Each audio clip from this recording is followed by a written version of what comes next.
শনিবার সকাল ৯টা ১০ প্ল্যাটফর্ম থেকে যাত্রা করে রংপুর এক্সপ্রেস।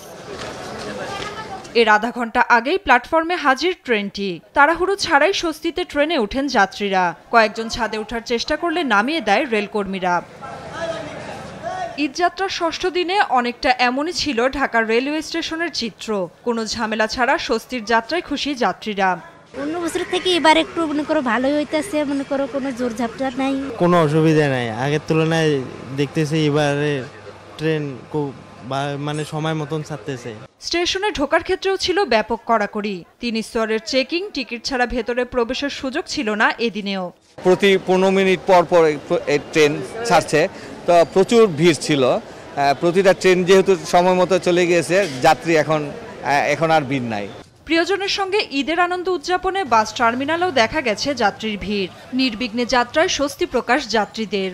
এদিকে অতিরিক্ত ভাড়া আদায় রোধে গাবতলী বাস টার্মিনালে অভিযান চালায় ভোক্তা অধিদপ্তর। এ সময় সেলফি পরিবহনের একটি বাসকে জরিমানা করা হয়। একটি টিকিট 2 জন প্যাসেঞ্জার কাছে বিক্রি করার যে অসৎ প্রবণতা, সেটাও আমরা খেয়াল করেছি। সেই প্রতিষ্ঠানকে আইনের আওতায় নিয়ে আসা হয়েছে। এদিন সায়দাবাদ বাস টার্মিনাল পরিদর্শন করেন সড়ক পরিবহন ও মহাসড়ক বিভাগের সিনিয়র সচিব মোহাম্মদ এহসানুল হক। এ সময় অতিরিক্ত ভাড়া আদায়কারীদের বিরুদ্ধে দেন কড়া হুঁশিয়ারি। এছাড়া মন্ত্রণালয়ের পক্ষ থেকে সার্বক্ষণিক মনিটর করা হচ্ছে বলেও জানান তিনি।